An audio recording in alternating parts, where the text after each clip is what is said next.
Rightio, right down the end there we've got Duncan Hum. Duncan, do you want to tell us a little bit about what you do and where you're from? Well, first of all, I'll pour some water, hopefully. I run 150 gorgeous red horns at Mount Somers. Not a big operation, we still work full-time off farm, but yeah, it doesn't matter how big your farm is, as long as you do whatever you do well, so that's what I do. So. Sounds good. Sam Zeno. I've been recently the North Canterbury Focus Farm, so some of you may know or read something. But so we're up in Harden, running a variety of things, but within that we have deer, 750 odd hinds, finishing on a finishing unit just down the road. So that's me. Very good, Sam. And we've got a young mother there, Angela Blair. Yeah, I'm a stay-at-home mum, not sure what I'm doing here. Actually, my husband and I work on a large deer station, and we also own a wee handful of hinds all of our own, which is very nice. And yeah, setting about creating the next generation. Very good. And the lady with the wooden spoons, Abby Shaw. I'm Abby. My fiance and I farm with Chris, actually. And we're in an equity partnership down there at Geraldine where we predominantly finish weaners. That's short and sweet. That's what we do. And a little Dutchie there, Kerry Rupert. G'day. Hi, I'm Kerry. I've been home for a year after being overseas, and I'm just back on the farm, learning how to run it really, with the aim to take over in the next 5 or 10 years.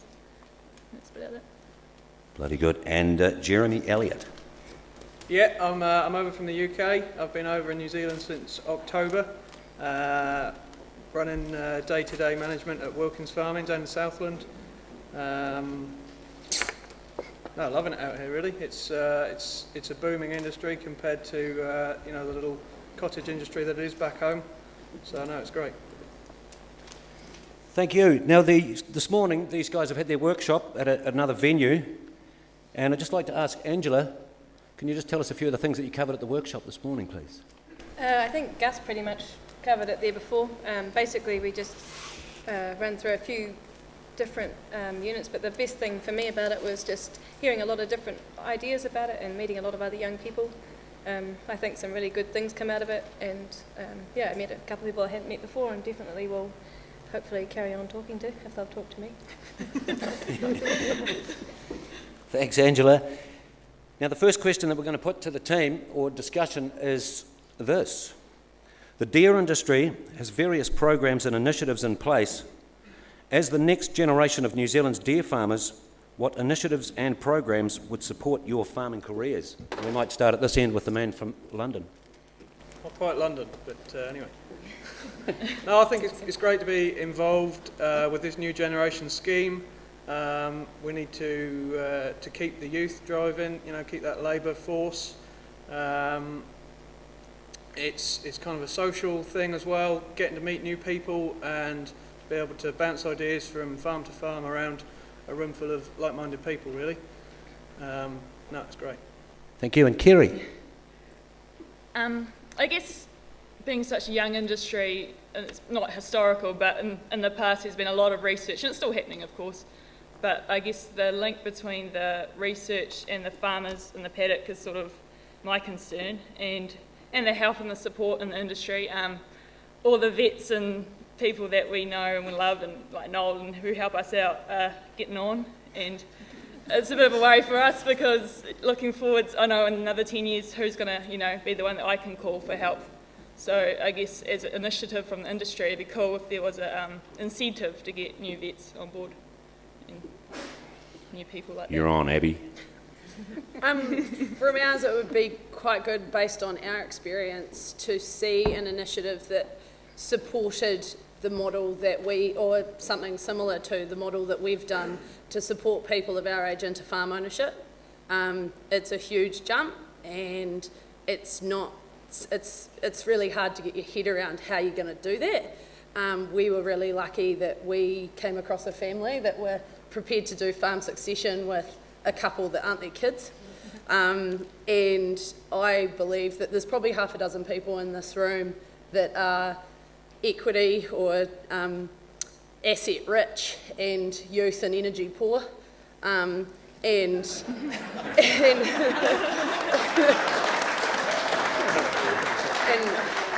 yeah, I'd like to see an initiative that supported the likes of the Oranges and people just like them that could help the likes of us into farm ownership. We're on the pathway there anyway.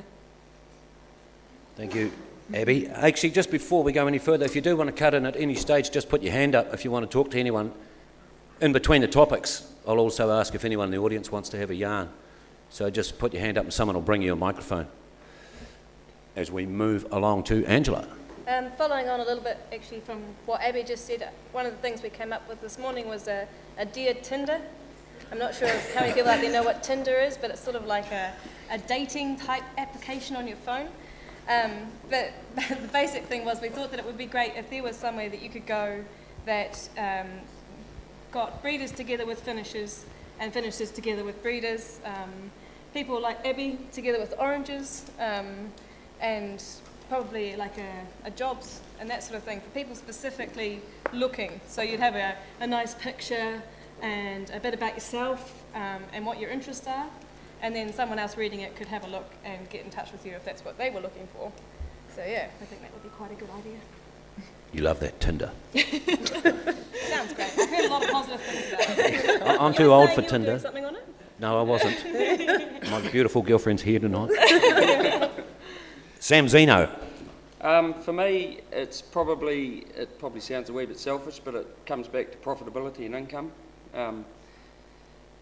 For me, any initiatives that can help support the industry into better profitability is going to help foster younger people through into the industry and keep it, or hope make it boom again.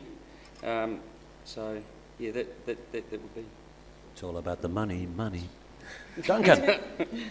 It is, I'm sorry.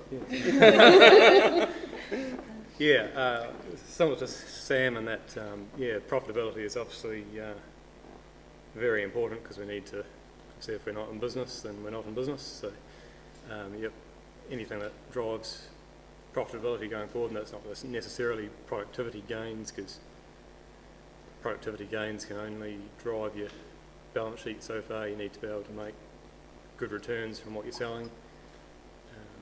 So yeah, initiatives to help with that would be great, and yeah, just to drive on from what we strive for on farm, and then find out how to do it better, and just always be improving.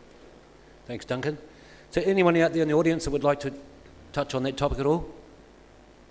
Or ask these young guys a question? Doesn't look like it. Rightio, we'll go to the next topic now. Where do you access information and advice, and what needs to be done to add value to these sources so they remain timely and relevant and also useful to your business? And we might start back at the other end, Duncan. Good as gold. I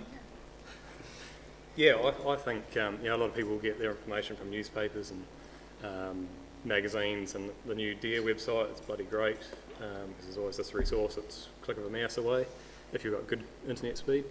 So for me it's just quite like new technology as an accelerator. Trying to get information in your hand as quick as possible. Technology has a big role to play in that. Good stuff, Sam. For me, and he doesn't know I'm going to say this, but it's a guy, a farm advisor that I use, and I expect him to do all the research for me, and he gives me all the answers. It's Wayne Allen. He helps me, and he's fantastic. He uses a lot of Farmax, which we both find very beneficial. So that's especially so in the finishing unit. Between the two of them, that's where I. Do you want to give them that check now? I was hoping it might come the other way. Discount. Angela. I get most of my information from old buggers, so I'm not really sure. Old buggers. Yeah.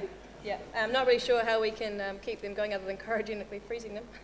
But I think, mostly I get a lot of information from people around me. So any opportunity to catch up with people at things like this that sort of thing is great. And also I like reading the DINS magazine. Yep, and the Elk Society one as well. Got a lot of current information and a lot of interesting things in them. Yeah. Abby?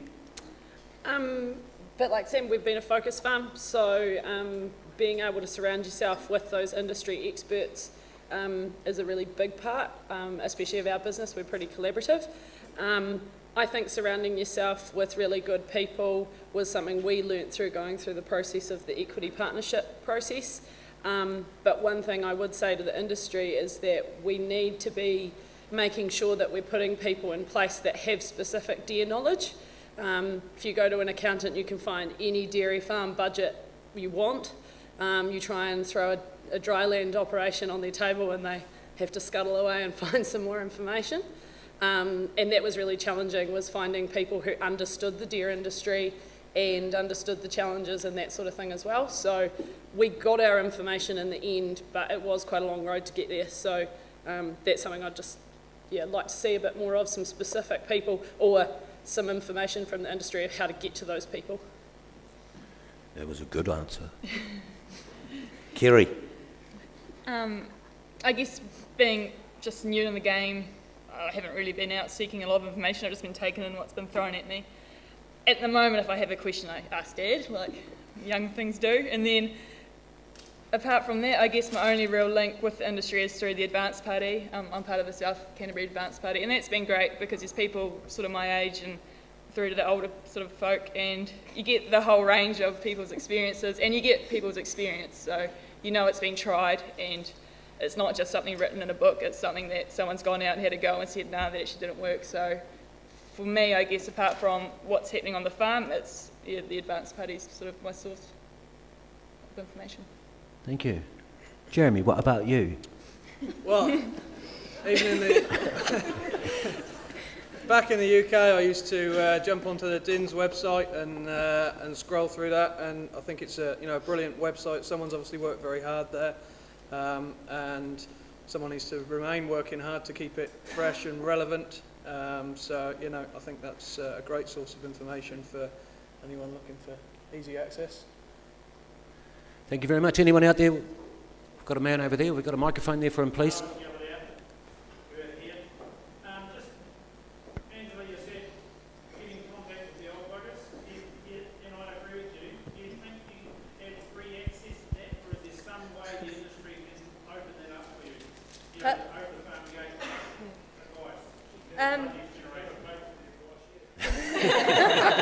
I just keep getting it though.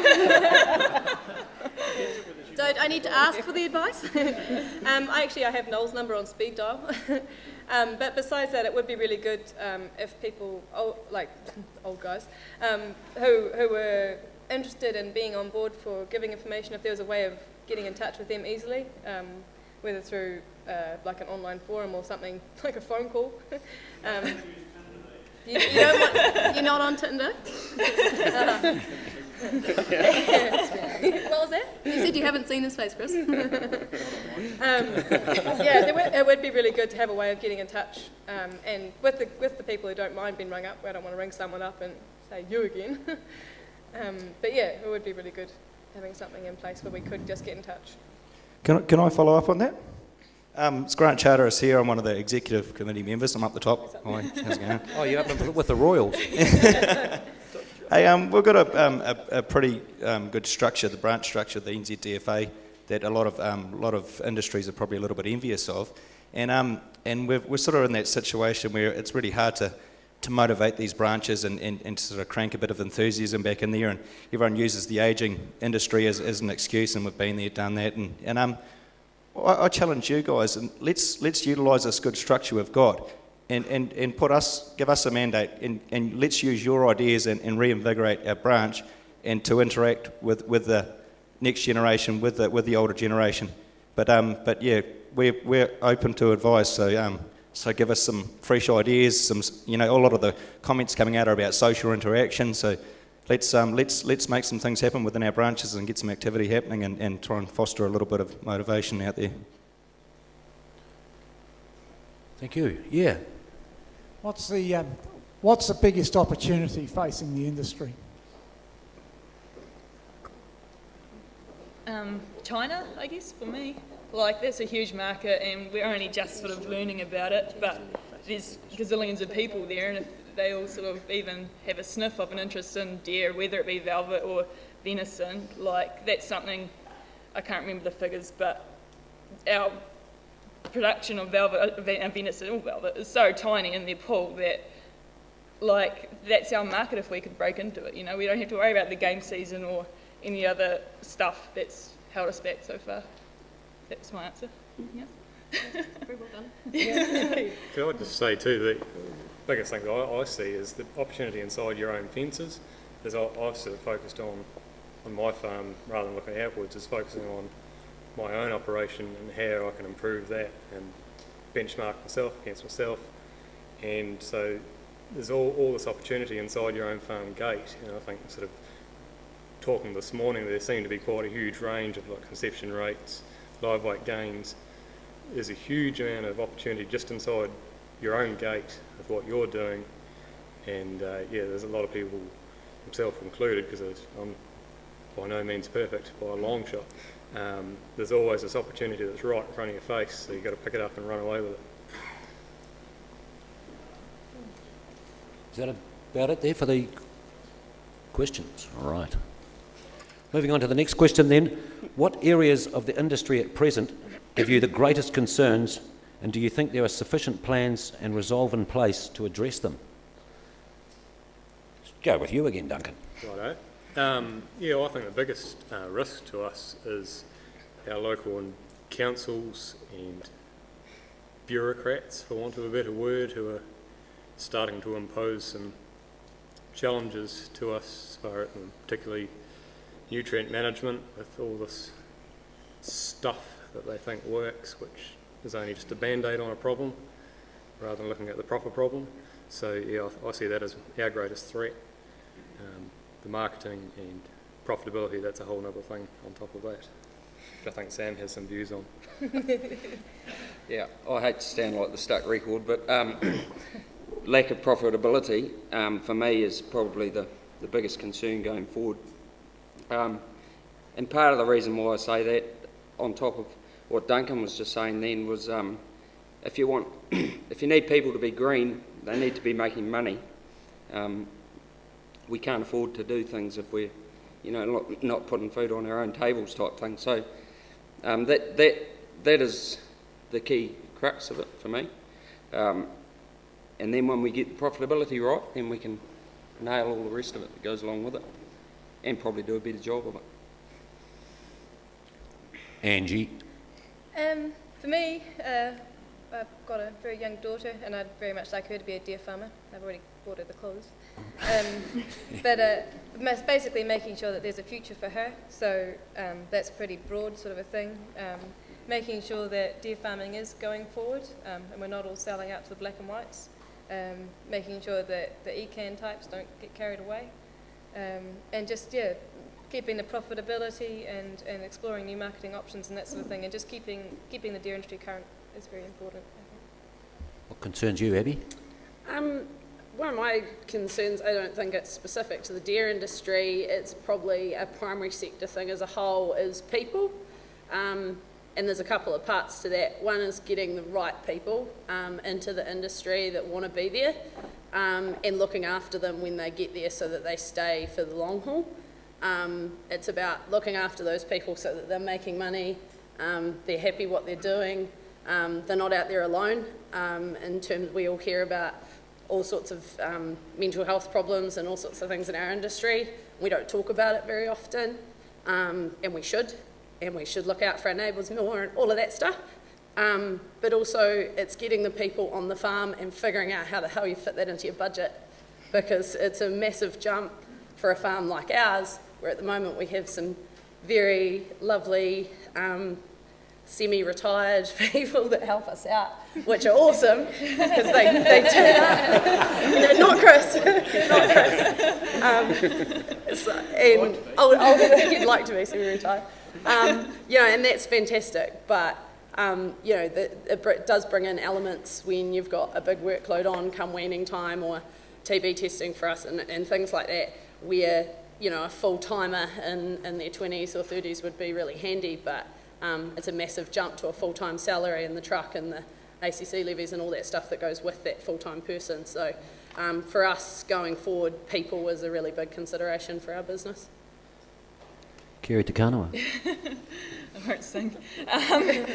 Yeah, our problems are the same. We just started the ECAN game, going down the nutrient budget plan, and we're in the red zone like probably many people here. So looking back historically at our nitrogen outputs, it's pretty frightening just how low they were and how much we've increased productivity over the last 5 years.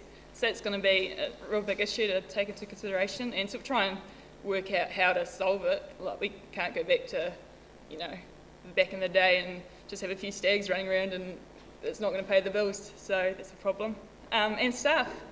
I'm going to need staff, and it's frightening to think, once Dad retires one day, hopefully not too soon, but I'm going to need to replace them somehow, and that's going to be really tricky. So, yeah. Thanks, Kerry. And Jeremy? Well, one of the biggest concerns and real disappointments of mine coming out here is the venison schedule. Back home, the venison industry has really gone from strength to strength. Like a supermarket value now in the first venison group are like base price of £5.75, so times that by 2 for a rough dollar equivalent. So they've really gone from strength to strength. And yeah, it's just a disappointment here. The plans in place to resolve that, well, we can only hope that China's going to open some new doors nearer to home here. There's a lot of talk about Spain selling cheap meat to Europe. Again, that's a bit of a disappointment that the two products even get compared on the same page, because a lot of the meat coming from Spain is hunted in Monterey's. It gets shot in the morning, it gets left with its guts in until late afternoon.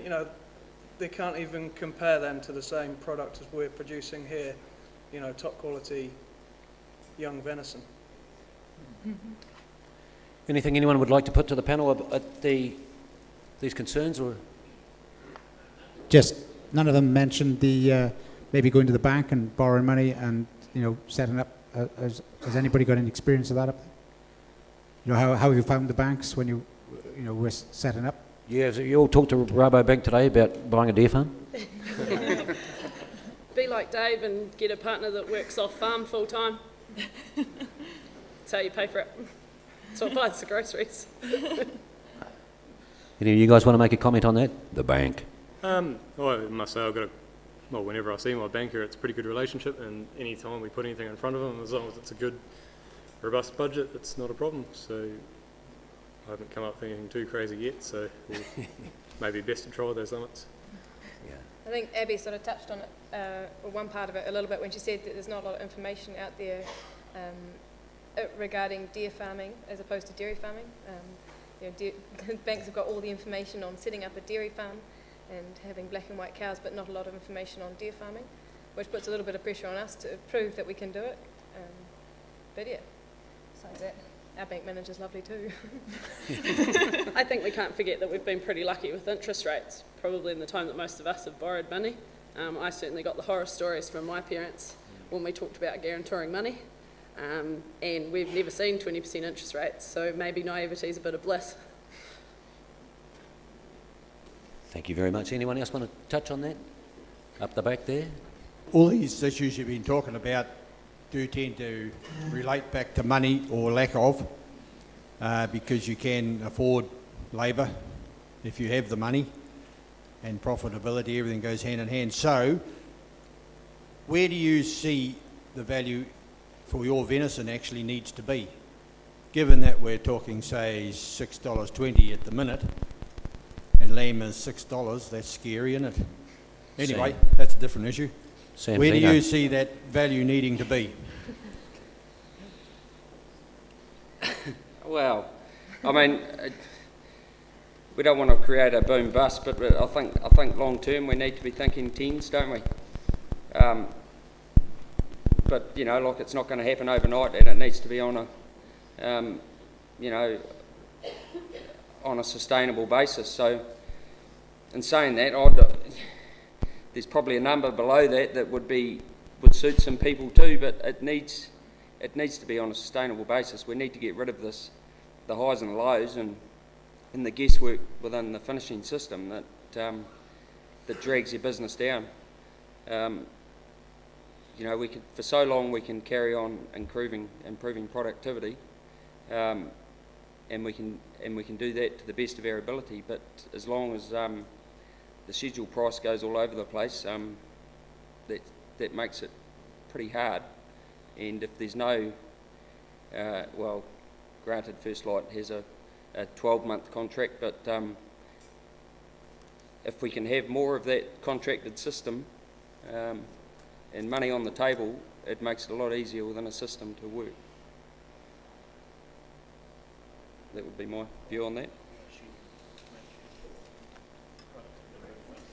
Yeah. Oh, yeah, Graham. Oh,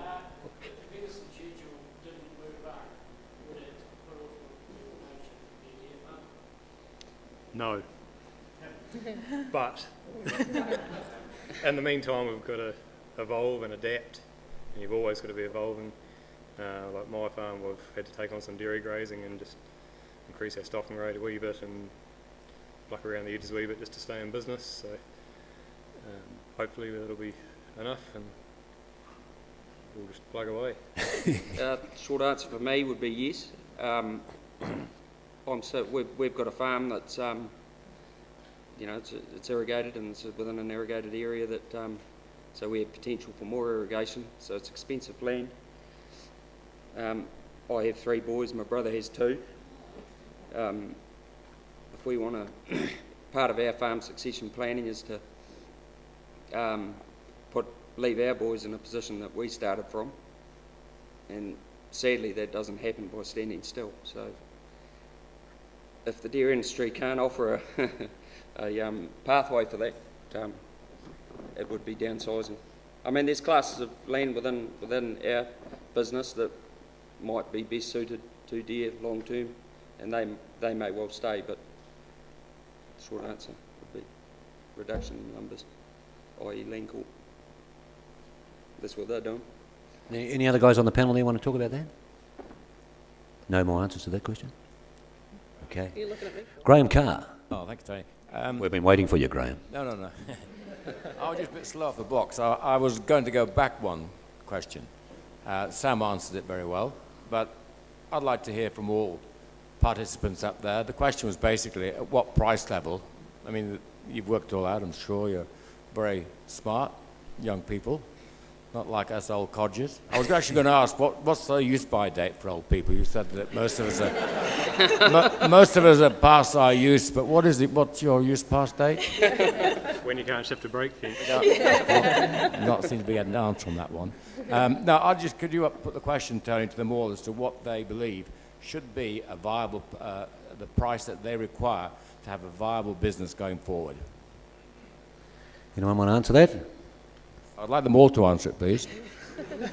No worries, Graham. No one's getting out of the ring. Well over $10. We've got to aim high and compete with these dairy farms. Not just compete, but just on our own. Quite saddens me on my road. I used to have thousands of deer, and now I'm the second to last deer farm on the road, and I'm a lifestyle operation, and our other guy down the road, he's only a small operator too, so it's quite sad to see that on the plains. Unfortunately, the value of land is just driving it, and so yes, if we can, we're just going to have to set our sights high and not accept a low price, and somehow be passionate and be positive and drive it as high as it can go. Don't set a ceiling, just push it as hard as we can go, and one day we'll get there. Very good. What do you reckon, Sam? I think I answered that question before. You can have the rest of the day off. What he said. Angela? Well, to be fair, I think that my husband and I aspire to be more velvet production with venison as a bit of a sideline. So we're probably not quite as driven as the sole venison producers, but I totally agree with Sam in that it needs to be a sustainable price. It needs to be hard won, I guess, and well maintained. but yeah, around $10 would be nice. What do you reckon, Abby? 12? It has to be double figures, no question. And if you look at some inflation figures based on what we were getting 15, 20 years ago, we should be on about 14.80, and we're not. So that's not going to happen overnight, sure, but 10, 12 is going to make us stay in for the long run. If you start looking at those business plans and you do weigh it against other models or mixed operations, and us, like a lot of other farms, we've had to bring in dairy grazers to balance that cash flow and take us through the winter, and a few things like that. But certainly if we had double figures, I think you'd have more than us sitting up here driving the industry. Yeah, it has to be double figures though. It also accelerates the productivity. If you're getting more at the farm gate, you can then spend more on genetics and breeding and everything else. Definitely. So Definitely. the And I less think- we get, the slower we're going to do this job. And I think, sort of expanding on what Kerry said earlier, if we're earning that money, then we can talk about reducing stock numbers and being more in line with some of these environmental policies. I don't think any of us disagree that we've got to look after the land and we've got to look after the water, but we do have to pay our bills. So if we can get the prices up, which can justify our productivity and our gains and things in the industry getting better, we'll have less animals on board and still be in the same spot. Can I just add that also that I think what we're forgetting is at the moment we get really one crack at, which is the spring schedule. If we could have more than one bite in a 12-month period, would also be quite a big help. Getting some fairly good answers there, Graham. Yeah, I'd just like to ask the 6 years what you think of the new proposal for P2P marketing, and your views on that. Yeah, I can't really, we're sort of chasing the velvet game at home, but I guess as a farmer in general, as a marketing system, it makes sense, I guess. I don't know much about it. Odis, do you guys know much about it? I think the consensus is we don't know enough about it, to be honest. Yeah, I think anything that the industry can do, no one's going to push your barrow like yourself. Yep. So if the industry can get in behind something and do that, I think we probably need to be looking at the value add. Don't worry about the commodity stuff, just feed the rich people. There's enough of them out there. I think that was really obvious. We had the Michelin star chefs that were mentioned earlier for dinner, and Keith said to them, so, how's the global financial crisis affected you? And they all looked at us across the table like, what? There's still plenty of rich people out there. I don't care what anybody says. So I think if we can capitalise on those marketing programs to add value to our product so that we're only in that top premium band, then we're doing the right thing.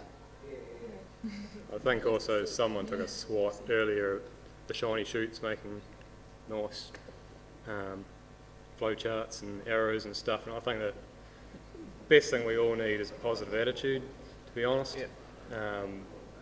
People up the top trying to do their best with what they've got. They haven't got a dairy farmer levy tight budget to work with, and I'm sure they're doing their best. Just as long as one day we get some traction out of it, and as long as everyone's working towards the same goals, then that's fine as an industry. Yeah. Stay positive, please. Thanks, Duncan. Anyone else out there want to have a yarn? Fairly good on that one. One to go. Which piece of paper is it on? If you were describing the dairy industry and your future role in it, what do you see as its key feature that makes your commitment worthwhile? We'll start at this end with the man from overseas. Well, for me, we're really part of, we're a very small part of the red meat industry. And events like this are really important to me to get a room full of like-minded people together. I think they're really important to keep everyone's focus together. Really keep this enthusiasm and keep you old buggers enthused as well. Kerry?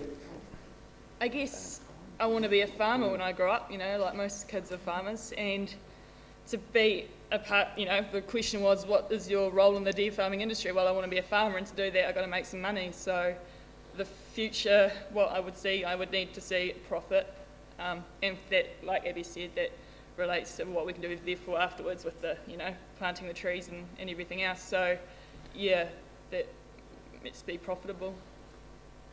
Thanks, Kerry. And Abby? I think the dairy industry is quite a positive one. Yeah, we all talk about prices and all that stuff, but if we weren't farmers and we didn't whinge about the prices and the weather, then who would we be? But I think it's a really collaborative industry, and this room full of people is exactly that. And I find it really cool. People quite often ask us, obviously we've done something that is a little bit different, and people are really open about sharing their experiences and asking us about ours.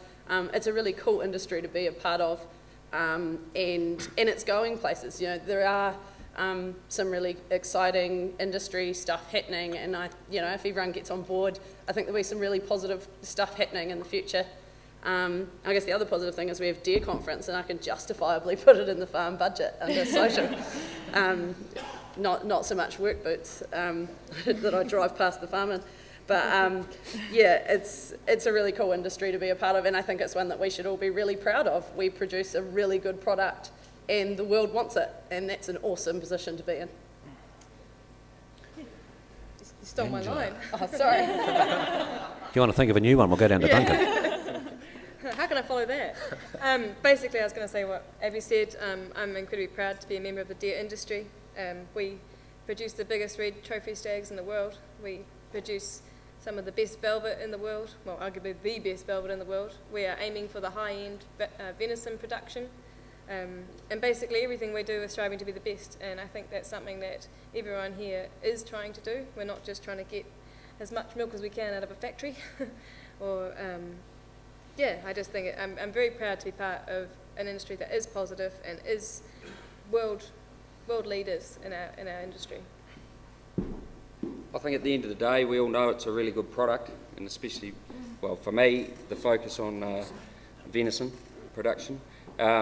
So we know it's a good product. I can see some potential upside in the industry. There's still a lot of gains to be made, so there's room to move. So if we can get the pricing right and all those other things that come along with it, it's an incredibly good industry to be involved with. There's some very intelligent people within the industry that are very willing to share a vast amount of knowledge, which is one thing I've learned in the last 3 years. It's a pleasure to work in the industry. We just need to just keep the profitability up. Sorry. Should you say money? You said it last one. Yes, unfortunately, there's not as much. If you got paid on passion, then we'd all be millionaires. So it would be nice to get paid well for our passion. And my dairy farmer friends tell me they should be milking cows and blah, blah, blah. But at the end of the day, I just keep telling them you just got to keep doing what you're passionate in and believe in it and enjoy it, because life is to be enjoyed. So bugger doing something, spending your life doing something you're not passionate in. So I think Steve Jobs said that actually. So He was a good bugger. yeah. And he was rich. Yeah. Chief, he wants that word, yeah? So yeah. I just wanted to say, some of you won't know, or most of you won't, but there's a girl on the panel here, Kerry, that about 4 months ago we had an advanced party meeting, and she was the shy girl in the corner who didn't even really want to say her name. And she said she's not very good at public speaking. Well, 4 months later she's up talking to 250 people here. 2 years' time you could be chairman.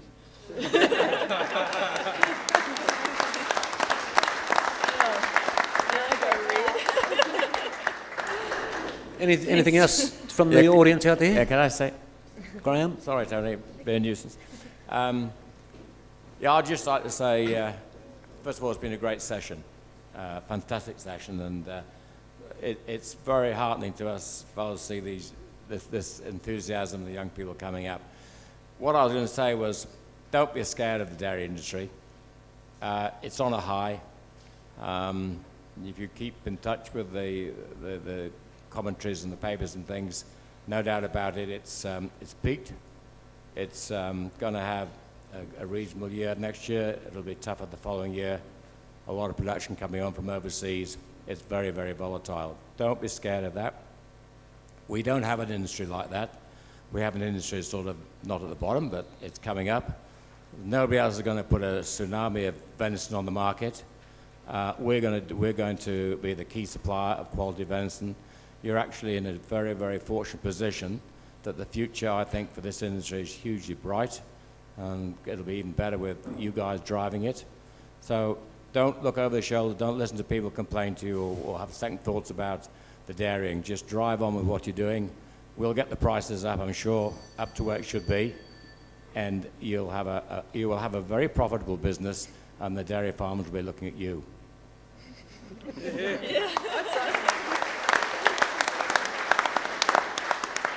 Thanks very much, Graham, and thank you very much, everyone, for coming. And of course, the 6 panellists, we've got 5 PGG rights and vouchers here to give you, and I'm going to give those to Abby. One of you is going to get an empty envelope. Thanks so much. So you sort that out, Abby. We'll find another one. Can I just quickly say thanks very much to you guys for organising the session this morning. It was informative and interesting and quite amusing at times. And I think we all probably learnt something and met some people, and also giving us the opportunity to talk to the old buggers out there. You are the backbone of this industry and the reason that we're here, so thank you to everyone for giving us this chance.